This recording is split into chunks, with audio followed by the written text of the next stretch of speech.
Welcome to Attached, a podcast about the loved ones we're attached to and the good, the bad, and the ugly advice about those relationships that maybe we shouldn't be so attached to. We here at Attached want to share ways to enhance your relationships and debunk all of that bad relationship advice using science. I'm Dr. Patricia Robertson out of the University of Tennessee. I'm Dr. Sarah Woods at UT Southwestern Medical Center in Dallas.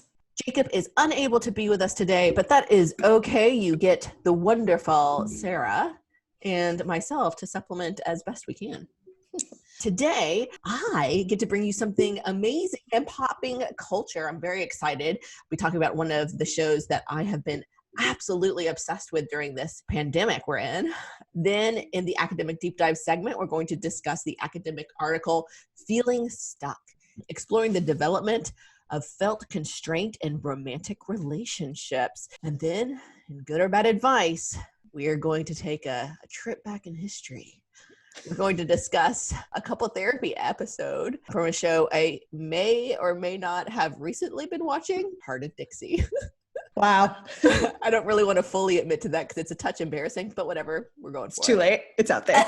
If you have advice you'd like us to talk about, send it to us. You can email us at attachedpodcast@gmail.com, tweet us, Facebook us, Instagram us at attachedpodcast, or you can go to attachedpodcast.com and send us a message from there. Also, we're now on YouTube, so please like and subscribe to YouTube in addition to this podcast, wherever you happen to be listening to it right now.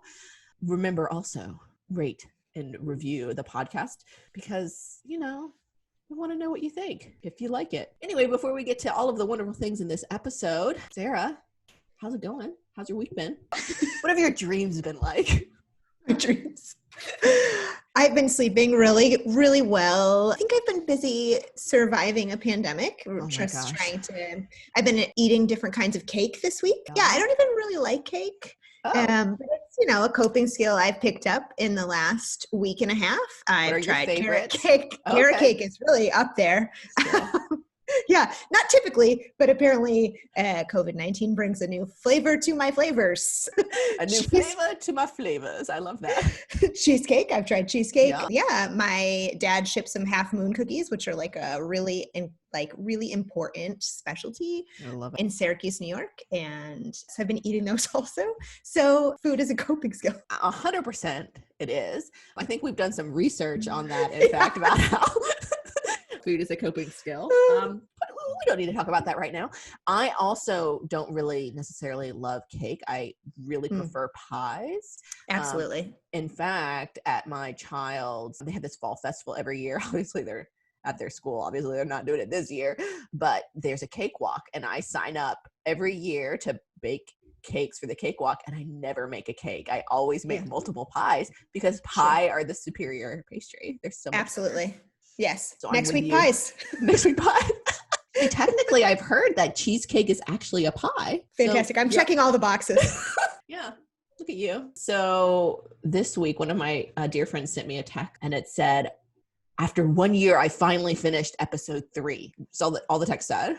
And at first I thought like, oh, maybe she like mistexted me. Like she meant to send this to someone else. It was part of a conversation. And so, but I just went with it. And I was like, oh, how exciting. Episode 3 of what? And it took her a while to respond, like a solid 30 minutes. And then she responded, season 1. I was like, what? Am I missing something? Like, what's happening? I'm so confused. And I'm like, of what though? Of like what show? She's like, of your podcast. And I was like, aww. It was so sweet, but it was totally over my head. But she said she loved it. I'm like, well, thank you very much. It was a wonderful text, but I was feeling like I had stroked out for a second there. And I'm like, what am I missing? I don't understand what is happening. But we finally got it together. Communication is key and just stuck at it until we finally got that communication down. But that was lovely of her to share with me, even though I didn't quite get it at first. But well, and she's got so many more episodes to look forward to and years in which to accomplish them. So years. So she's good to go. She will be able to jump on it for quite some time. So First up, Poppin Culture. We learn about relationships from our friends and families, but a lot of what we think about love and relationships come from what we see in pop culture. So for this first segment, we'd like to take a moment to highlight events in pop culture that influence people's lives and how we view relationships. This week, I, Patricia Robertson, get to talk about a scripted television show that I have actually been obsessed with the entire pandemic. It is called Normal People. I don't know how many people have seen it out there. It is on Hulu. I am obsessed with it to the point where watching it yet again, and my husband said, "Is that the third time?" Not wanting to say what the actual number was, I just said, the third, that's the number. Yep. So this show, from like a relationship science perspective, is fantastic. It has amazing themes that are so important, like men's mental health, romantic relationship transitions from late adolescent to adulthood. There's a famous sex therapist named David Schnarch, and he talks about the sexual crucible and how two people who are in a romantic relationship, sex is the window to their relationship quality. And also the power of verbal and non-verbal communication are sprinkled throughout this entire show. So that's from the relationship science standpoint. But just purely from an entertainment standpoint, it is based on a novel that is fantastic, but it's also so well written, so well acted, so well put together. It is well worth the watch.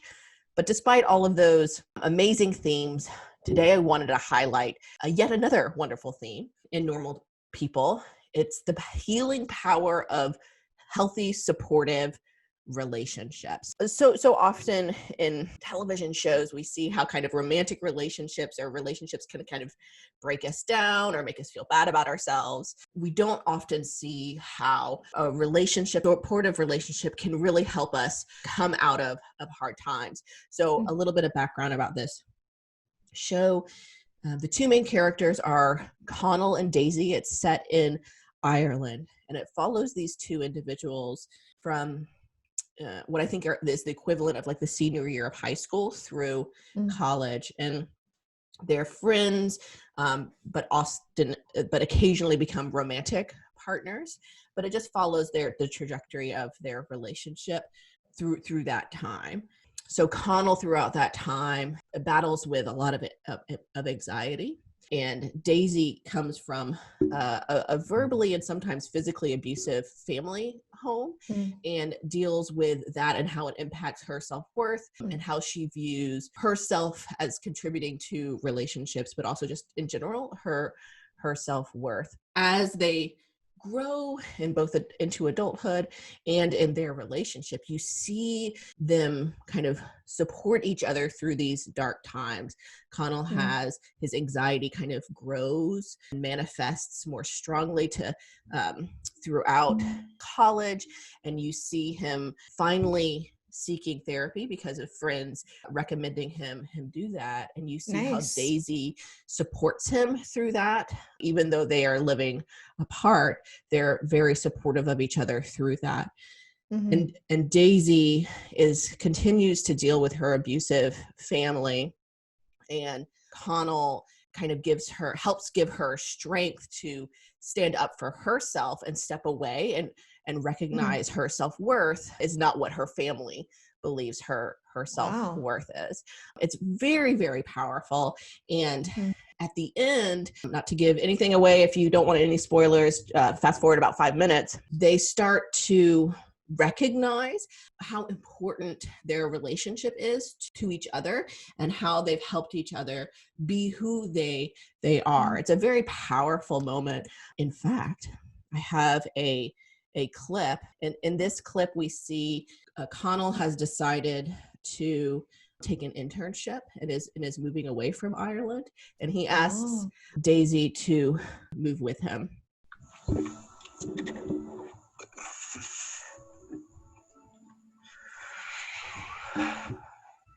I wouldn't be here if it wasn't for you. No. That's true. I mean, you'd be somewhere else in party. You'd be a different person. And me too.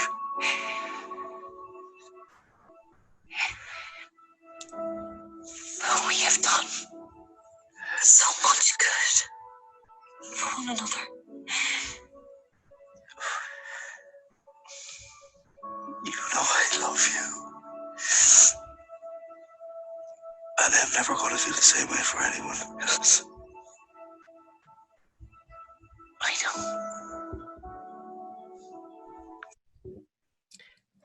So it's very, very sweet and moving, and the acting is absolutely phenomenal.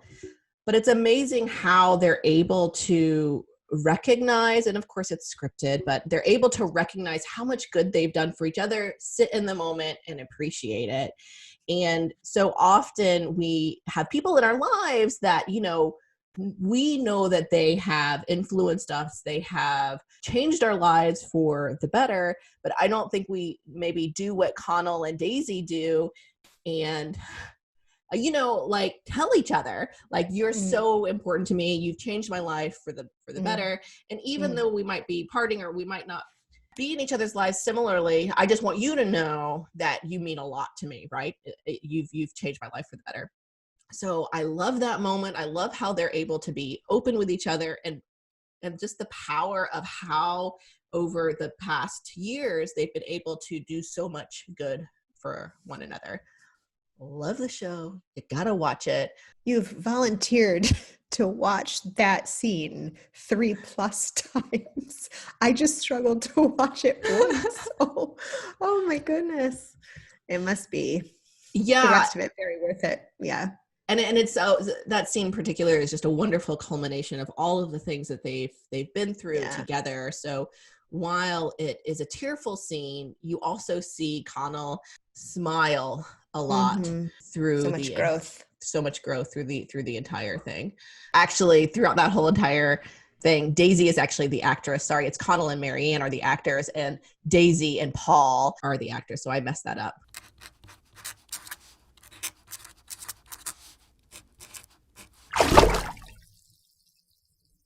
So now we're going to move to the academic deep dive segment and talk about an article titled Feeling Stuck, Exploring the Development of Felt Constraint, which sounds the opposite of what we just talked about in romantic relationships, written by Tyler Jamison at the University of New Hampshire and Dr. Jonathan Beckman at West Virginia University. Just published in the Journal of Family Relations, these authors explored how, rather than romantic partners staying committed to each other because they wanted to stay in a relationship, they stay together due to constraints. In other words, rather than being a purposeful choice because people feel good about their partner and believe they're both in it for the long haul, they stay because of barriers of getting out of the relationship, such as pressures from family and friends, how hard it might be to separate, feeling like they've already invested so much into the relationship, sharing a house, having a pet together, you know, because those pets, they'll just be devastated, or feeling like they owe it to their partner to stick it out. I would also say having a pet or a child together. Oh, yes. Yes. That's discussed. I actually just saw this funny TikTok, surprise, of a pediatrician saying, you know how people call pets fur babies, but every time I refer to my patients as skin dogs, people get mad at me. He was obviously being hilarious, but anyway, made me laugh. Anyway, the authors describe prior research that focuses especially on something called felt constraint, which is the feeling of being stuck in a relationship because of external pressures, how they evaluate barriers that keep them from leaving the relationships. And what we know is when people describe how their level of commitment makes them feel, partners who are committed to the relationship because they've trapped or stifled rather than feeling like they want to stay together are more stressed, more lonely, and less satisfied with their relationship. So, Sarah, how did these researchers study romantic partners' experience of felt constraint, and what did they find?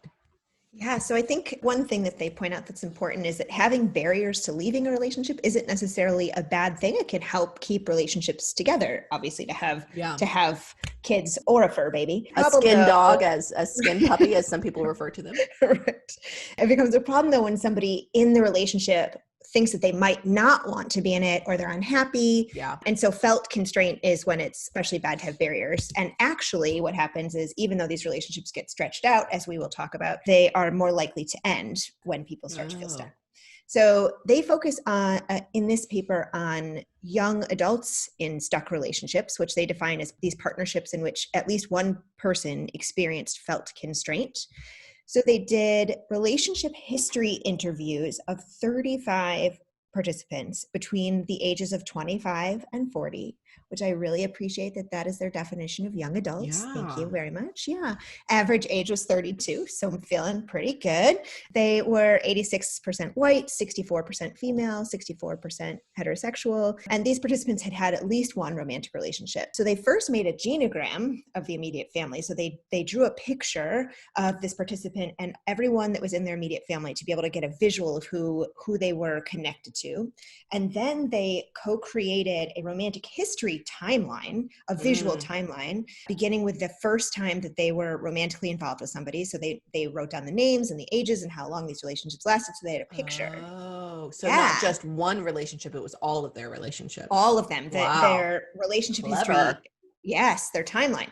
So then they worked through it. So their interviews were organized by these graphic representations of their relationships, and they moved through it by starting with asking, like, tell me about what you remember about so-and-so, and then ask some follow-up questions just to kind of explore and understand their relationships with each of these people. And so on average, the length of any relationship that ended up being included was a little over 5 years. And what they found was they found the stuck code that emerged when they did the qualitative data analysis. They looked through all of these interviews, the text of all of these interviews, and looked to see if they found any common themes, right? That's kind of how we describe coding, qualitative coding. And this stuck code emerged really organically in interviews with 14 participants, reflecting 21 relationships total. And they found that it was really common to enter into these stuck relationships in late teens and early 20s. But they defined stuck as a relationship, according to the data that they had, that included at least one of 3 different elements. So a stuck relationship was represented by participants who either expressed regret about how long they stayed, like they felt like they had stayed too long in it. They felt trapped. They stayed in it because they didn't have other options. And they kind of slid from one level to the next. So they moved from kind of one night stand to casually dating to seriously dating to living together. They kind of pretty quickly and then stayed for too long. Then the second characteristic was that they may have taken longer to break up than they really wanted to. It was like this really protracted period of dissolving the relationship. And then third, they had some ambivalence about the future they might have with their current partners, while at the same time, they described it as accruing barriers that made it harder to leave. So while they were feeling like they weren't sure they had a future, they were racking up all of these reasons why it would be harder to get out, like sharing an address, spending time with one another's family, sharing a bank account, et cetera, et cetera. So that's how they described the stuck relationships. But what was especially interesting, I think, was the process of becoming stuck that they felt like they discovered through these interviews. So these relationships began with early positive experiences that really built this foundation of personal commitment. So this is this idea that I really want to be in this relationship, which is the opposite of feeling constrained, or different than feeling constrained. So this personal commitment, meaning that they were able to say, like, it was really exciting first, we had really great chemistry, we got along really great, we connected really well, it was positive to begin with, I wanted to be in this relationship. So it was that the feeling of wanting to be in this relationship, not necessarily just being in a relationship. Right. That's right. So they had, within these specific relationships, they had these early positive experiences that meant, I really want to be with this person. This is good.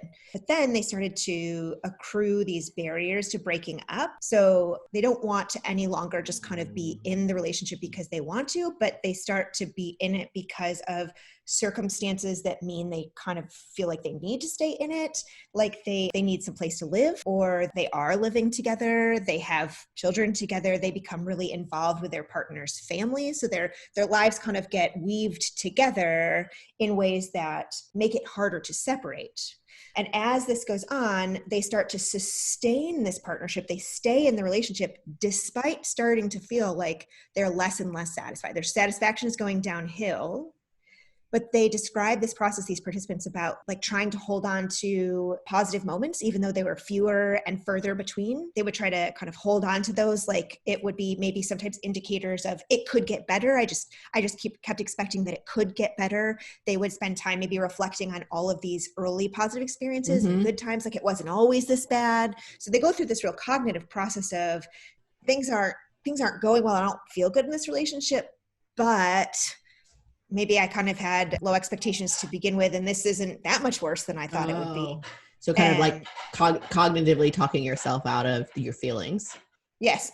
Yeah. And focusing on what is good rather than all of the bad that's accumulating. So then they describe that participants would start thinking about breaking up, but then sometimes for some of them, unexpected circumstances delayed it, like their partner's mom was diagnosed with cancer, or they lost a job, or something where, I can't really break up with him now. Yeah, like that would be really me. I'd be a really awful person if I did that now, which really kind of increased their feeling stuck. And then those external contexts just kind of continue to pile on so that they end up being in these relationships for much longer. And it also takes a much longer time to get out of it. They also found that participants with challenging, kind of difficult family relationships were much more likely to form kind of these early binding personal commitments and then quickly accrue all these barriers to break up, which is, I think, an interesting kind of multi-level process you're hearing there of my own family relationships are not so great. So I jump into this romantic relationship and then we slide really fast into very committed, but not necessarily because I want to be anymore.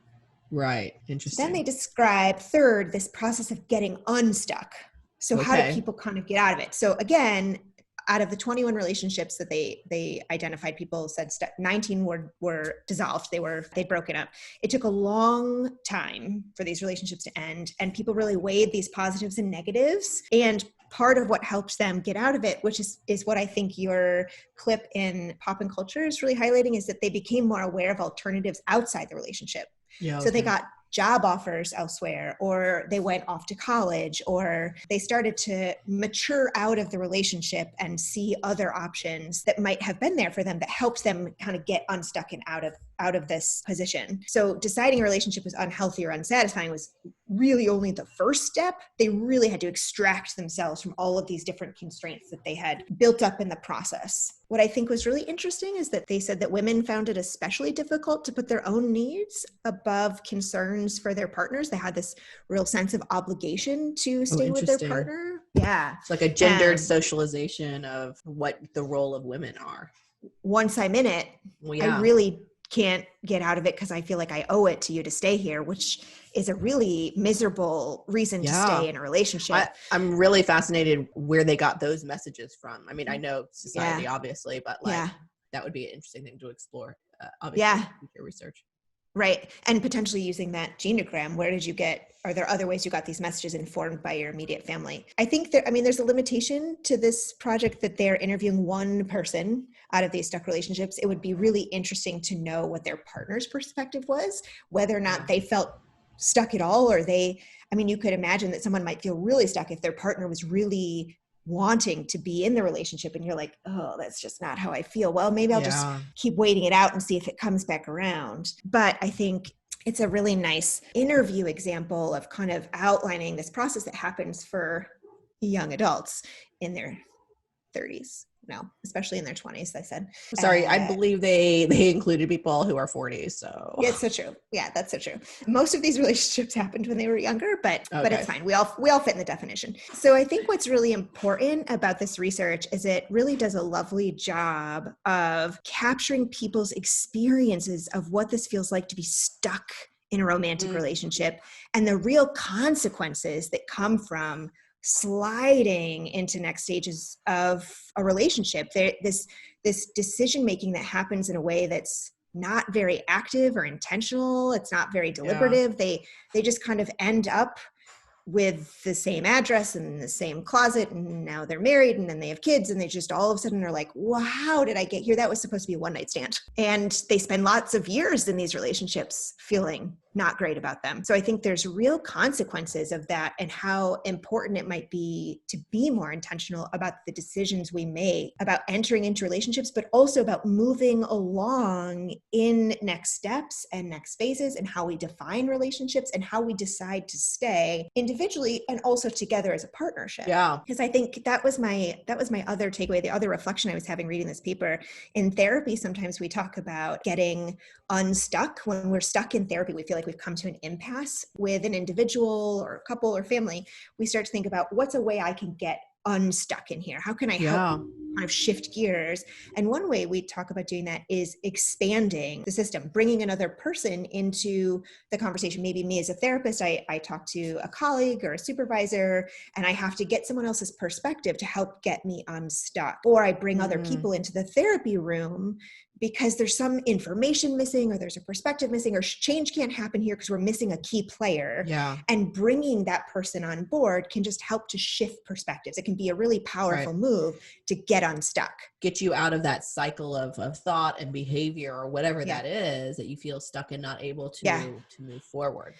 And so what I thought was really notable, I didn't see it. I even tried to specifically look for it. So it's possible I missed it in here, but I didn't hear or find very meaningful examples of where these people who felt stuck ended up asking friends and family, let alone their partner, to talk about, hey, I feel stuck here. Yeah. This is what this experience, it felt like a lot of themes of doing internal individual cognitive work about like, what are the positives of staying? What are the positives of leaving?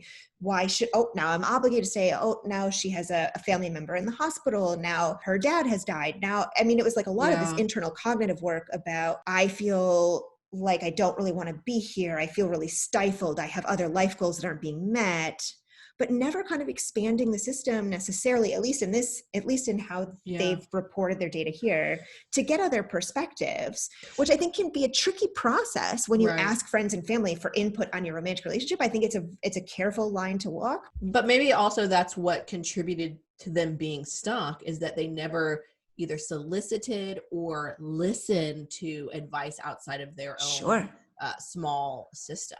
So it could be a contributing factor if everything they're doing is so internal, especially if it's doesn't sound like they're reflecting off of their partner, much less friends or family.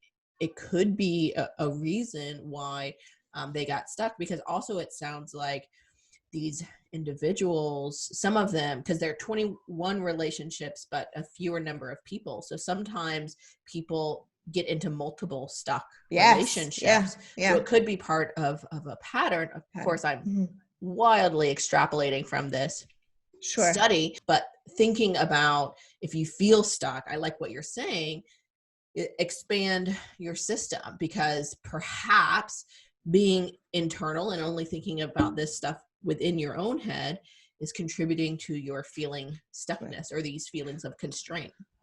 Well, I also think if you pair those two takeaways, right, if I want to make more intentional decisions about how we're progressing in a relationship, it's also quite valuable to have those conversations out loud with your partner. Right. I think it probably feels risky to say to a partner, like, I'm feeling really stifled. But if you are and you're not saying it, and you don't if you don't find a way to change that, chances are you're going to feel lonely, you're going to feel depressed, you're going to feel more and more like that until your relationship ends anyways. I think that's another piece I was reflecting on as I was reading this. Absolutely. Wow. What a fantastic paper. And I think we could also think about, though, again, wildly extrapolating here, this feeling of stuckness in relationships could not just be in romantic relationships, but also friendships, work relationship, work patterns. I think these similar ideas of feeling stuck and incorporating additional people could perhaps be any moment when we feel stuck in a type of relationship, but it doesn't necessarily have to be a romantic one either. Though obviously this only focuses on romantic relationships. So not to wildly extrapolate, which is something we advise people not to do, but yet here I am. Science. Woohoo! Boo! Woohoo! Yeah! Finally, time for good or bad advice, where we talk about pervasive relationship advice in our culture. We hear relationship advice from our parents, family, friends, allegedly. Sometimes maybe we don't listen to that advice. We see advice about how to be in relationships from movies and TV shows, and we read endless advice spewed at us on social media, blogs, and numerous top 10 lists that are all over the web. But a lot of this just isn't actually good for our relationships. This is the part of the show when we use science, mind you, not wildly extrapolated science like I just did, but science to decide if the advice is good or bad. So, wonderful listeners, if you have heard some advice that you'd like us to talk about, send it to us. Email us at attachedpodcast@gmail.com. Tweet at us or any of our social media at attachedpodcast, or go directly to attachedpodcast.com and send us a message. While you're at it, as always, please like and subscribe to our podcast. We're on that YouTube channel and share it with your loved ones, or maybe people that you maybe don't necessarily love so much, but you just kind of like them. We don't discriminate. Share it to everybody. So today, taking a little bit of a different angle here, surprise, surprise, we talk a lot about like advice people give about relationships, but what we don't frequently do is talk about the experience of therapy. So this is season 1 of Hart of Dixie. It's a WB show that is about a doctor coming to a small town in Alabama to practice. And it's about all of the characters in this town. Well, 2 of the characters, we just find out that she had an affair. And they are engaged and about to get married.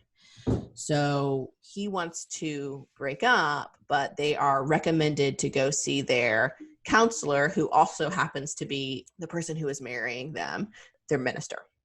Got it.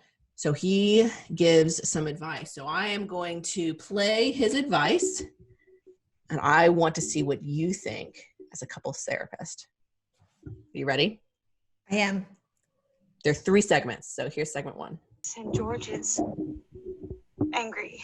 He is furious, and who can blame him? He just found out that I was having an affair.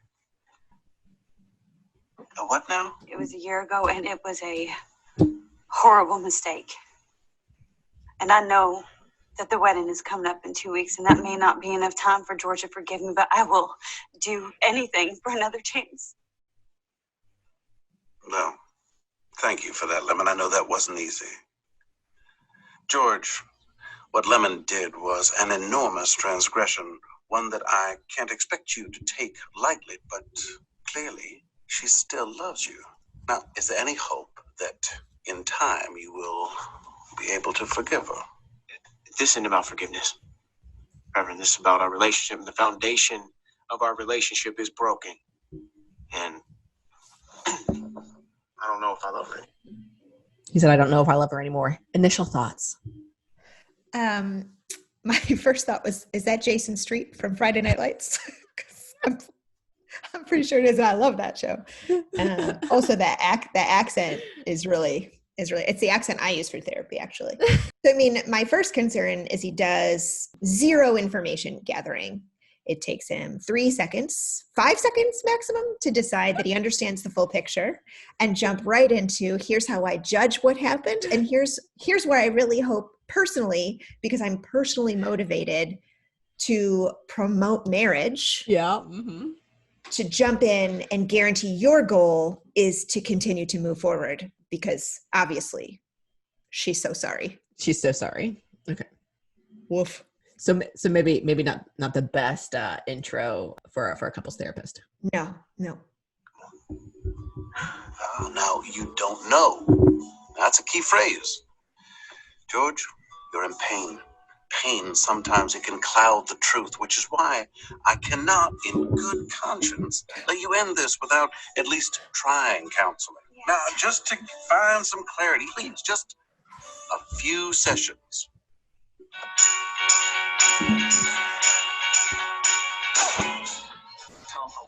The music is so uplifting. Yeah, that's not how we do informed consent either. We don't rely on, I mean, that's a conflict of interest. I'm personally motivated to promote marriage. Therefore, I cannot cannot allow, because I somehow have the ability to prevent you ending this relationship without obviously doing therapy. That's not informed. You must do a couple of right. sessions. You must do them. You know, someone telling me that, I'm like, oh, no. Right. Okay. So that is the intro, how the therapist set the stage. And Sure. so now there are going to be 3 kind of interventions that the therapist does. Here we go. So glad that you both agreed to be here. It's a huge step. And with the wedding right around the corner, we have to try to do a lot in a small amount of time. Now, you ready? Yes, Great. Let's begin. George. I appreciate what a kind heart you have. I appreciate how selflessly you give yourself to anyone who's in need. I appreciate your sweet green eyes. It's wonderful, Lemon. George, your turn. Lemon? I appreciate that you feel that way.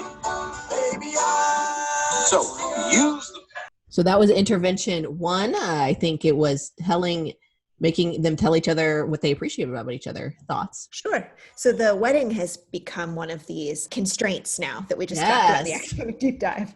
They have decided they only have a few weeks because obviously the wedding date can't be moved because the wedding has taken on such an enormous, big focal point in their life. And that happens all the time with couples. Yes.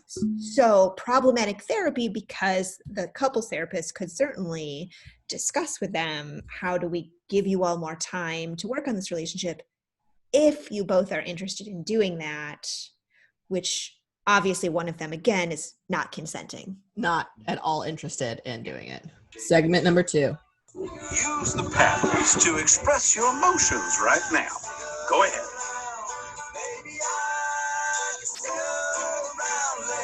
She's caressing him with the... Reverend, I think there's got... I think that this is not possibly the best. Let it out, George. Let it out. There's got to be... Go ahead. There's just got to be a better way. What you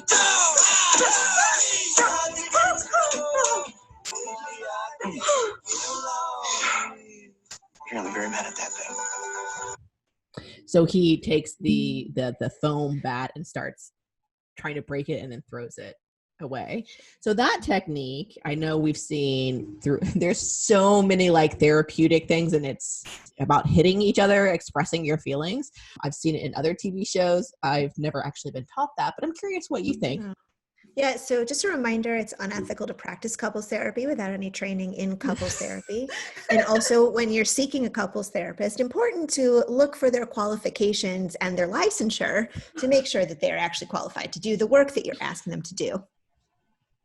Right. So you would say that that's maybe not an appropriate intervention? Sure. Yeah, no, quite dangerous, actually. Really seems like it's promoting violence between our relationship. Yeah, sure. Well, no one said this was going to be easy, but I'd like you to try one last thing before we give up. Anything. Anything. Come on. Anything. Now, I know you two are still signed up for the Bluebell battle. I'd love for you to go through with it. Oh, yes. Why on earth would we do that? It's a day of working together, communicating, seeing what you can accomplish as a team. And, well, as metaphors go, it's pretty darn solid. I think it's a great idea. No, yes. no, Oh, yes. Oh, no, yes. no, George, no, I Yes. don't want to have to play the big G card on you here, but I am your minister, and I know that he would want you to take one last shot before you throw away 15 years of history.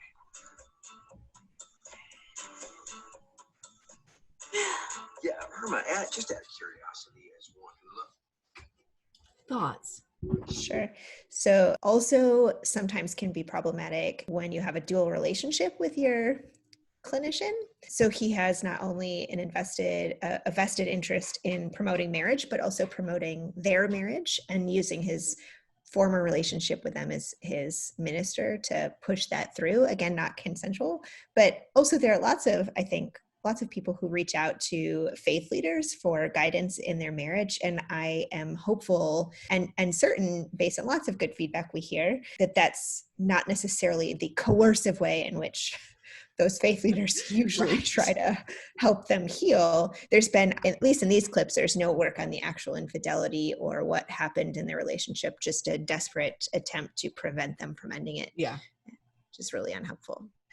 One thing that the minister does do that we know is, or attempts to do that we do know is based in science, is that mind expanding doing activities together. We've done a academic deep dive on that before, where doing activities together, they don't necessarily have to be physical, but like problem solving, something that makes you think, actually can improve the relationship. So he does touch on something there, but I think one important component of that is that both partners should consent to doing that activity together, I think, in order to reap the benefits of those mind expanding activities. And not necessarily evidence-based for healing the wound of infidelity. Right, exactly. More like a self-expanding kind of fun moment together, which is very different kind of research. Yeah. 100%. So, if you are interested in couples therapy and your therapist starts to dive in immediately, obviously side with one person right off the bat and encourage you to do some of these activities, maybe double check their licensure and interview a few. The first therapist is not always the fit therapist. It can take a while to find a good one, which is certainly made harder by how hard it can be to find any therapist. But sticking with one that isn't a fit for you is really, can be a huge disservice to you and your relationship. Absolutely. Well, thank you for listening to Attached. Remember, call us, email us, get at us on all those social medias about any relationship advice you've received and are wondering whether to follow or pass on. We cannot wait to talk about it.